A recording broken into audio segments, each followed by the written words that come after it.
राधे राधे, हरे कृष्ण। आप सभी का दिन शुभ हो। आज की इस वीडियो में हम बात करेंगे तुलसी विवाह साल 2025 के बारे में। इस बार तुलसी विवाह की तिथि क्या है, तुलसी विवाह की पूजा विधि क्या है। अगर आपके पास शालिग्राम भगवान जी नहीं हैं तो बिना शालिग्राम भगवान जी के तुलसी विवाह कैसे कर सकते हैं। अगर आपके घर में 2 या 2 से ज़्यादा तुलसी जी हैं तो विवाह किसका करना चाहिए। क्या सिर्फ सुहागिन महिलाएं ही तुलसी जी का विवाह कर सकती हैं। क्या तुलसी विवाह के दिन तुलसी जी में जल अर्पित कर सकते हैं, भोग लगा सकते हैं। और तुलसी माता को अर्पित की गई सुहाग की सामग्री का क्या करना चाहिए। ये सारे प्रश्नों के जवाब आपको इस वीडियो में मिलने वाले हैं। वीडियो को पूरा जरूर देखिएगा और अगर पसंद आए तो लाइक भी कीजिएगा। साल 2025 में इस बार कार्तिक मास के शुक्ल पक्ष की देवउठान एकादशी का व्रत 2 दिन रखा जा रहा है, 1 नवंबर शनिवार और 2 नवंबर रविवार के दिन। और मान्यताओं के अनुसार एकादशी और द्वादशी तिथि दोनों ही दिन तुलसी जी का विवाह करने की परंपरा है, क्योंकि देवउठान एकादशी के दिन भगवान विष्णु योग निद्रा का त्याग करते हैं और इसके बाद से पहले तुलसी माता का विवाह भगवान शालिग्राम जी के साथ कराया जाता है। फिर बाकी 4 महीनों से रुके हुए सभी शुभ मांगलिक कार्य दोबारा से शुरू हो जाते हैं। और इसके अलावा देवउठान एकादशी से लेकर कार्तिक पूर्णिमा तक इन दिनों में किसी भी दिन भी आप तुलसी माता का विवाह करा सकते हैं, यदि देवउठान एकादशी या द्वादशी के दिन आप विवाह ना करा पाए। इस बार साल 2025 में देवउठान एकादशी की तिथि 1 नवंबर शनिवार को सुबह 9:12 से शुरू हो रही है और तिथि का समापन 2 नवंबर रविवार को सुबह 7:31 पर होगा। ऐसे में 1 नवंबर शनिवार को भी एकादशी का व्रत रहेगा तो आप इस दिन भी विवाह करा सकते हैं। फिर 2 नवंबर रविवार को द्वादशी तिथि होने के कारण और साथ साथ इस दिन भी एकादशी का व्रत होने के कारण आप इस दिन भी तुलसी जी का विवाह करा सकते हैं। लेकिन क्योंकि इस दिन रविवार है तो द्वादशी तिथि में जब रविवार पड़ता है तो ऐसे में बहुत से लोग रविवार के नियमों का पालन अधिक करते हैं, जिसमें रविवार के दिन ना तो तुलसी माता को स्पर्श किया जाता है, ना ही तुलसी जी में जल अर्पित किया जाता है और इन दोनों के बिना तुलसी जी का विवाह कराना संभव नहीं होता है। तो ऐसे में जो लोग विचार करते हो उन्हें या तो शनिवार के दिन ही तुलसी जी का विवाह करा लेना है, और अगर आप शनिवार के दिन नहीं कर पा रहे हो तो फिर सोमवार के दिन भी आप शुभ मुहूर्त में तुलसी माता का विवाह करा सकते हैं। जो लोग भी तुलसी माता का विवाह कराना चाहते हो, जैसे पति पत्नी यदि कराना चाहते हैं, क्योंकि तुलसी माता का विवाह करने से कन्यादान के पुण्य की प्राप्ति होती है, तो जो लोग इस दिन तुलसी माता का विवाह करना चाहते हो उन्हें उपवास रखना चाहिए। और तुलसी माता का विवाह करने के लिए सबसे उत्तम मुहूर्त होता है गोधूली मुहूर्त या फिर ब्रह्म मुहूर्त के समय में भी, यानी दिन का उजाला होने से पहले पहले तुलसी माता के फेरे करवाए जा सकते हैं। तुलसी माता का विवाह ब्रह्म मुहूर्त में भी करवाया जा सकता है। तो सबसे पहले तो आप 1 दिन पहले तुलसी माता के विवाह की तैयारियां कर लें और अपने घर या आंगन में तुलसी जी के पौधे को किसी चौकी पर रखें और आसपास रंगोली फूलों का आप डेकोरेशन कर सकते हैं। सुंदर चुनरी से मंडप सजा सकते हैं, जिस तरह से भी आप सजाना चाहें वहाँ पर साज सजावट कर सकते हैं।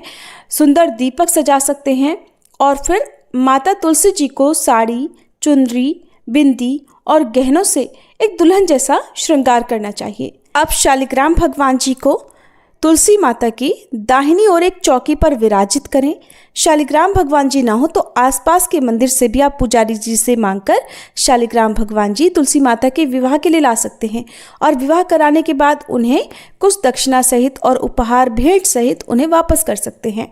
अगर शालिग्राम भगवान जी ना मिले तो आप विष्णु भगवान जी की प्रतिमा या तस्वीर से भी तुलसी माता का विवाह करा सकते हैं। लेकिन ध्यान रखिएगा, भगवान विष्णु की जो प्रतिमा या तस्वीर हो उसमें भगवान विष्णु अकेले हों, माँ लक्ष्मी जी उनके साथ में विराजमान ना हो, क्योंकि हम यहाँ पर तुलसी माता से भगवान विष्णु का विवाह कराएंगे। आप सबसे पहले शालिग्राम भगवान जी को शुद्ध जल और पंचामृत से स्नान कराएं, फिर उन्हें हल्दी लगाएं और इसी तरह से तुलसी माता के ऊपर जल का छिड़काव करें और उन्हें जल अर्पित करें।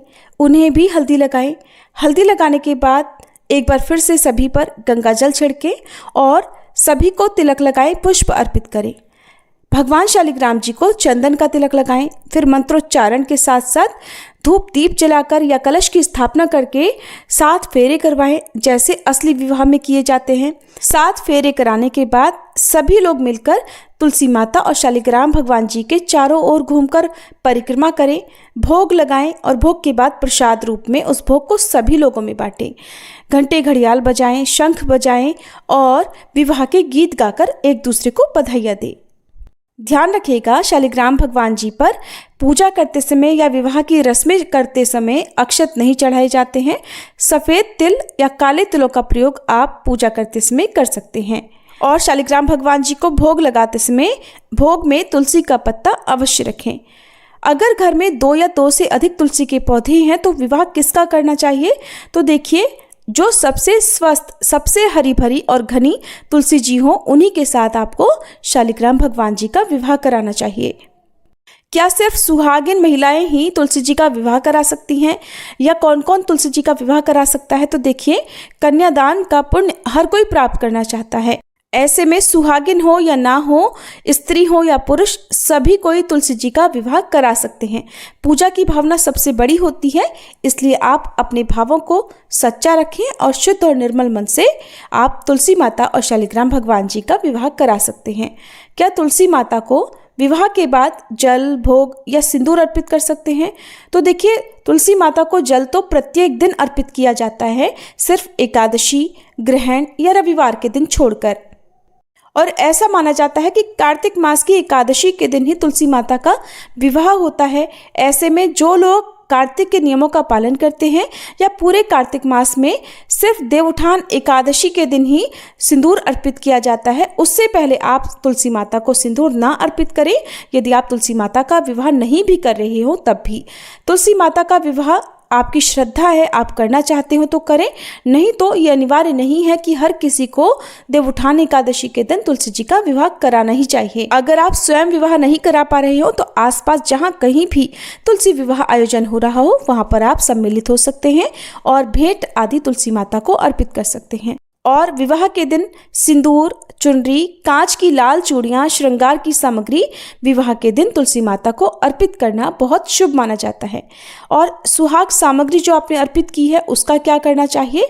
तो देखिए, सुहाग की सामग्री में से कुछ सामग्री अपने पास आशीर्वाद रूप में आप रख सकते हैं और बाकी सामग्री का दान आप किसी जरूरतमंद सुहागिन महिला को दान कर सकते हैं। तो तुलसी माता के विवाह के समय हम तुलसी माता को जल से स्नान भी कराते हैं और जल भी अर्पित करते हैं और भोग भी लगाते हैं। जब विवाह की प्रक्रिया पूर्ण हो जाती है तब भोग लगाया जाता है। भोग फल, मिठाई का या जो भी पकवान आपके यहाँ सात्विक बनते हैं उनका भोग लगा सकते हैं। और तुलसी जी का विवाह कराने से घर में सुख शांति, वैवाहिक जीवन में प्रेम बना रहता है और निसंतानों को संतान सुख भी मिलता है। साथ ही अंत समय में वैकुंठ लोक की प्राप्ति भी होती है। अगर आपको जानकारी पसंद आई हो तो वीडियो को लाइक करके कमेंट बॉक्स में जरूर बताइएगा कि आप में से कौन कौन इस बार तुलसी जी का विवाह करा रहे हैं।